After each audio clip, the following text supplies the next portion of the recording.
Financial markets పై పట్టు సాధించాలనుకునే వాళ్ళు Revanth conduct చేసే వెబినార్ కోసం ఈ నెంబర్ కి కాల్ చేయండి. సుమన్ టీ ప్రేక్షకులకు నమస్కారం. నేను మీ రేవంత్ చలమల. సో ఈ వారం మార్కెట్స్ కొంత పాజిటివ్లో క్లోజ్ అయినట్టుగానే కనిపిస్తుంది. మనం పోయిన శుక్రవారం బోర్డు మీద అనాలిసిస్ చేసుకున్నప్పుడు కూడా అదే మాట్లాడుకున్నాం, మార్కెట్స్ కొంత పాజిటివ్గా ఉండొచ్చు అని. అదే మంగళవారం రోజు మనం అనాలిసిస్ చేసుకున్నప్పుడు కూడా మార్కెట్లో కొంత వోలటిలిటీ అయితే బిల్డ్ అవుతున్నట్టుగా కనిపిస్తుంది. 24,000 నుంచి 25,000 మధ్యలో వోలటైల్ మూవ్స్ క్రియేట్ చేయడానికి అవకాశం ఉంది అని అనుకున్నాము.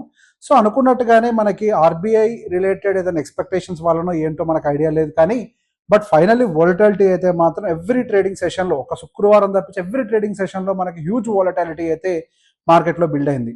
సో ఫైనల్లీ మనకి ఆర్బీఐ రిలేటెడ్ మనకి ఎంపీసీ మానిటరీ పాలసీ మీటింగ్ యొక్క అవుట్పుట్ కూడా వచ్చింది. ఆ అన్సర్టనిటీ అంతా కూడా తొలగిపోయినట్లే. సో బేసిక్గా మనకి మానిటరీ పాలసీ యొక్క అవుట్పుట్, అంటే ఆర్బీఐ మానిటరీ పాలసీ యొక్క అవుట్పుట్ ఏంటి అని మనం గమనిస్తే, వాళ్ళు మనం ఎక్స్పెక్ట్ చేసినట్టు కానీ వాళ్ళు ఇంట్రెస్ట్ రేట్ కట్స్ అనేవి అయితే చేయలేదు. వాళ్ళు ఇంకా సేమ్ స్టాండ్లో మెయింటైన్ అవుతున్నారు. కాకపోతే మనకి సిఆర్ఆర్, సో క్యాష్ రిజర్వ్ రేషియోస్లో మాత్రం ఒక 50 బేసిస్ పాయింట్స్ కట్స్ని అయితే విధించారు. సో లాస్ట్ టైం కూడా మనకి డౌట్ ఉండేది. సో బేసిక్గా మనకు ఒకవైపు ఏమో జీడిపి డేటా ఏమో వీకెన్ అవుతోంది, అదే ఇన్ఫ్లేషన్ డేటా ఏమో పెరుగుతోంది.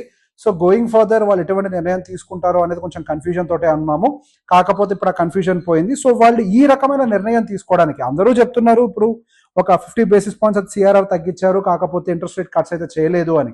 సో దాని వెనకాల రీజన్ ఏంటో కూడా ఒకసారి మనం గమనిస్తే, ఒకవైపుగా జీడిపి ఏమో వీక్ అవుతుంది. సో జీడిపి వీక్ అవుతున్నప్పుడు మార్కెట్లోకి కొంతవరకు లిక్విడిటీని పెంచే ప్రయత్నం చేస్తారు. లిక్విడిటీని పెంచడానికి కేవలం ఇంట్రెస్ట్ రేట్ డైరెక్ట్గా కట్ చేయాల్సిన అవసరం లేదు. క్యాష్ రిజర్వ్ రేషియోస్ని కట్ చేసుకుంటూ వెళ్ళినా కానీ దాదాపుగా 1,00,000 నుంచి 1,50,000 కోట్ల వరకు కూడా కొంత లిక్విడిటీ ఇన్ఫ్యూజ్ చేయడానికి అవకాశం ఉంటుంది అనే ఉద్దేశంతో ఆ నిర్ణయం తీసుకొని ఉండొచ్చు. అదే ఒకవేళ ఇన్ఫ్లేషన్ కనుక మనము కంట్రోల్లోకి తెచ్చుకోకపోతే, అంటే ఒకవేళ మనము ఇంట్రెస్ట్ రేట్స్ని కట్ చేస్తే కనుక ఇన్ఫ్లేషన్ కంట్రోల్లోకి రాదు, అప్పుడు ఇంకా సిచ్యువేషన్స్ వర్స్టన్ అవుతాయి అన్న ఒక ఉద్దేశంతో మేబీ ఇంట్రెస్ట్ రేట్ కట్స్ అనేవి చేయకుండా సిఆర్ఆర్ ఒకటే, అంటే క్యాష్ రిజర్వ్ రేషియోస్లో మాత్రమే వాళ్ళు ఒక స్టాండ్ అయితే తీసుకున్నారు. అదొకటే కాకుండా జీడిపి రిలేటెడ్గా కూడా వాళ్ళ ఫోర్కాస్ట్ అయితే తగ్గించుకున్నారు. ఇంతకుముందు వాళ్ళ ఫోర్కాస్ట్ 7.2% ఉండేది, దాన్ని ఇప్పుడు దాదాపుగా 6.2% అయితే తీసుకొచ్చారు. ఇన్ఫ్లేషన్ ఫోర్కాస్ట్ని కూడా మార్చారు, అది 4.5 నుంచి 4.8%గా పెంచారు.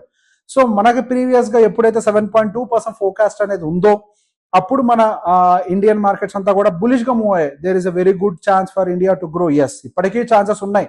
ఫోర్కాస్ట్ కట్ చేసినంత మాత్రాన మన ఇండియా గ్రో అవ్వదు అని కాదు, కాకపోతే ఇంతకుముందు ఏ స్పీడ్ అయితే చూసామో ఆ స్పీడ్ డెలివరీ అయితే ఉండకపోవచ్చు అనేది మనకి ఇండికేషన్ అయితే చెప్తోంది. సో ఇన్ఫ్లేషన్ కూడా కొంచెం పెరుగుతుంది కాబట్టి ఇన్ఫ్లేషన్ అనేది 4% బిలో వచ్చేంత వరకు కూడా సో ఆర్బీఐ మేబీ మనకి ఇంట్రెస్ట్ రేట్ కట్స్ని అయితే తీసుకోకపోవచ్చు అనేది ఒక స్టాండ్ కింద కనిపిస్తుంది. అండ్ దాంతో పాటుగా సెబీ సైడ్ నుంచి కూడా మనకి ఒక అప్డేట్ అయితే వచ్చింది. మనకి ప్రీ మార్కెట్ అనేది ఒకటి ఉంటుంది.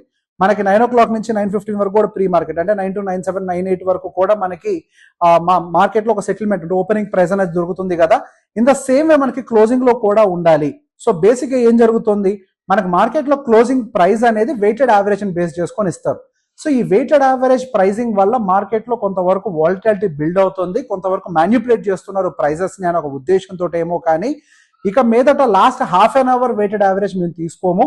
So going further last 10 minutes settlement price ఏదైతే ఉంటుందో మనకి 3:30 తర్వాత దాన్ని తీసుకుంటాము, అంటే ఇది కన్ఫర్మ్ గా చెప్పలేదు. దీని మీద వాళ్ళు పేపర్ వర్క్ రిలీజ్ చేసే ప్రయత్నం చేస్తున్నారు. సో గోయింగ్ ఫర్దర్ 3:30 వరకు, 3 to 3:30 మధ్యలో ఉండేటువంటి వెయిటెడ్ యావరేజ్ ప్రైస్ అయితే ఇంకా మీదట సెటిల్మెంట్ ప్రైస్ గా తీసుకోకపోవచ్చు అనే విషయం అయితే మనకు అర్థమవుతుంది. సో గోయింగ్ ఫర్దర్ దీంతో పాటుగా మనకి మార్కెట్స్ ఏ డైరెక్షన్ తీసుకోవచ్చు, సో దాంతో పాటుగా ఎఫ్ఐఎస్ ఒక స్టాండ్ ఎటు మారుతుందో కూడా గమనిస్తే, ఎఫ్ఐఎస్ అయితే మనకి మార్కెట్స్ అంటే లాస్ట్ 1 week లో 2వ తారీఖు నుంచి ఇవాళ వరకు కూడా గురువారం వరకు కూడా సుమారుగా మనకి మార్కెట్లో కంటిన్యూస్ గా బయింగ్ సైడ్ ఉన్నప్పటికీ మనకి శుక్రవారం ఆర్బీఐ న్యూస్ అయిపోయిన తర్వాత కొంతవరకు సెల్లింగ్ సైడ్ అయితే వెళ్ళారు. దాదాపుగా 1,800 crores వరకు కూడా సెల్ చేశారు. అట్ ద సేమ్ టైం మనకి డిఐ సైడ్ నుంచి అయితే కొంత బై సపోర్ట్ అయితే కనిపించింది. మనకి లాస్ట్ 1 week యావరేజ్ చూసుకుంటే, అంటే లాస్ట్ మన ఈ డిసెంబర్ మంత్ యావరేజ్ చూస్తే మనకి ఓవరాల్ గా అటు ఎఫ్ఐఐ సైడ్ నుంచి కానీ డిఐ సైడ్ నుంచి అయితే కానీ మనకి పాజిటివ్ డేటానే కనిపిస్తుంది. దాదాపుగా పుట్ టుగెదర్ 13,000 కోట్లు, 13,700 కోట్ల వరకు కూడా బయ్యింగ్ ఉన్నట్టుగా ఇద్దరు వైపు నుంచి అయితే కనిపిస్తుంది. ఇక్కడ మనకి నెక్స్ట్ ఎఫ్ఐఎస్ యొక్క సెల్లింగ్ ఆగుతుందా లేదా అనేది ఒక పెద్ద ప్రశ్న.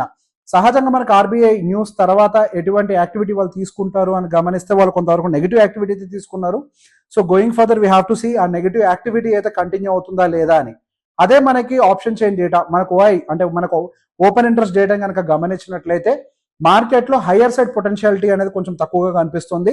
25,000 అనేది స్ట్రాంగ్ రెసిస్టెంట్ గా యాక్ట్ అవ్వడానికి అయితే అవకాశం ఉంది. సో బేసిక్ గా మనం రీసెంట్ స్వింగ్ కనుక చూసుకున్నట్లయితే అంటే ప్రీవియస్ గా మేక్ చేసిన హై నుంచి ఇప్పుడు మేక్ చేసినటువంటి లో వరకు అంటే 26,200 నుంచి మనకు అదే విధంగా 23 ఆల్మోస్ట్ మనకి 23,300 వరకు కూడా వచ్చింది కదండి. దాని యొక్క 50% ఫిబొనాచి రిట్రేస్మెంట్ అయితే క్రాస్ చేయడానికి ట్రై చేస్తుంది కానీ మార్కెట్ సస్టైన్ కావట్లేదు. సో ఇక్కడ అగైన్ 50% రిట్రేస్మెంట్ కి వచ్చింది కాబట్టి కొంతవరకు ఏమైనా ప్రాఫిట్ బుకింగ్ కూడా వచ్చే అవకాశం ఉంటుంది. సో మన మార్కెట్ లో డైరెక్షన్ ఉంటుంది అని నేను చెప్పట్లేదు, అక్కడి నుంచి కిందకు పడుతుందని కూడా కాదు. టెక్నికల్ గా కొంతవరకు ప్రాఫిట్ బుకింగ్ వచ్చి అక్కడ స్టెబిలైజ్ అయిన తర్వాత మార్కెట్ ఏ డైరెక్షన్ తీసుకుంటుంది అన్న ఒక విషయాన్ని అయితే నిర్ణయం తీసుకోవచ్చేమో, maybe we don't know. So దాంతో పాటుగా మనం యుఎస్ కి సంబంధించిన ఫెడ్ ఇంట్రెస్ట్ రేట్ కట్స్ ఎలా ఉంటాయో కూడా గమనించాలి.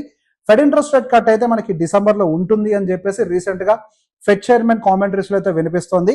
కాకపోతే ఎకనామిక్ స్టెబిలిటీ గోయింగ్ ఫర్దర్ ఎలా ఉంటుంది అన్న దాని మీద మాత్రం ఎటువంటి క్లారిటీ లేదు. జాబ్స్ డేటా కూడా రాబోతుంది, ఈ జాబ్స్ డేటా కూడా మనం గమనిస్తూ ఉండాలి. ఫెడ్ ఇంట్రెస్ట్ రేట్ కట్స్ తర్వాత ఫెడ్ చైర్మన్ ఎటువంటి కామెంటరీని చేస్తారు అన్న దాన్ని బట్టి మార్కెట్ లో మరి కొంత వాలటిలిటీ బిల్డ్ అవడానికి అయితే ఎక్కువ అవకాశాలు కనిపిస్తున్నాయి. సో మనకి రీసెంట్ గా లాస్ట్ 1 వీక్ లో గమనించినట్లయితే మేజర్ గా ప్రైవేట్ బ్యాంక్స్ అండ్ దాంతో పాటుగా ఐటీ సెగ్మెంట్ మార్కెట్ ని ఎక్కువగా సపోర్ట్ చేసింది. మనకి సోమవారం నుంచి శుక్రవారం వరకు కూడా మనకి దాదాపుగా Nifty 294 points hire side close అయినట్లయితే దాదాపుగా HDFC bank 87 points, LT 43 points, TCS 38, ICICI 38, Infosys 34, axis 30, SBI 23. మీరు గమనించినట్లయితే మొత్తం బ్యాంకింగ్ సెగ్మెంట్ అండ్ ఎక్కువగా ఐటీ సెగ్మెంట్ మాత్రమే కాంట్రిబ్యూషన్లు ఎక్కువగా ఉంది. సో గోయింగ్ ఫర్దర్ మనం అనుకున్నట్టుగానే కొంతవరకు ఏమైనా ఫైనాన్షియల్ ఇన్స్టిట్యూట్స్ నుంచి స్టెబిలిటీ రావచ్చు, బ్యాంక్స్ నుంచి, అటు ప్రైవేట్ బ్యాంక్స్ నుంచి కానీ లేకపోతే ఐటీ సెగ్మెంట్ నుంచి కానీ. సో మార్కెట్ ని కరెంట్ గా ఏది ప్రొటెక్ట్ చేస్తుంది అని అంటే పర్టికులర్ గా banking segment and IT segment. So going further వీటిలో ఈ స్టెబిలిటీ కంటిన్యూ అవ్వడానికి అయితే అవకాశం ఉంది. ఏ కొద్దిగా interest rate cut going further వచ్చినా కానీ మనకి ఇక మీదట ప్రైవేట్ బ్యాంక్స్ లో కానీ ఫైనాన్షియల్ సెగ్మెంట్ లో కానీ అదేవిధంగా ఐటీ సెగ్మెంట్ లో కూడా కొంతవరకు స్టెబిలిటీ వచ్చే అవకాశాలు కనిపిస్తున్నాయి. సో మార్కెట్ లో అయితే నేను నెక్స్ట్ 1 వీక్ వరకు కూడా కొంతవరకు డౌన్ సైడ్ కన్సాలిడేషన్, ఇంతకు ముందు అప్ సైడ్ కన్సాలిడేషన్ ఎక్స్పెక్ట్ చేశాము, ఇప్పుడు డౌన్ సైడ్ కన్సాలిడేషన్ ఉండడానికి ఎక్కువగా అవకాశం ఉన్నట్టుగా కనిపిస్తుంది. ఇన్ బిట్వీన్ ఏమైనా డేటాస్ కనుక చేంజ్ అయినట్లయితే నేను దానికి సంబంధించి అప్డేట్ ఇచ్చే ప్రయత్నం చేస్తాను. సో ఈ వీడియో కనుక మీకు నచ్చినట్లయితే మీ వాళ్ళందరికీ షేర్ చేయండి. Thank you very much.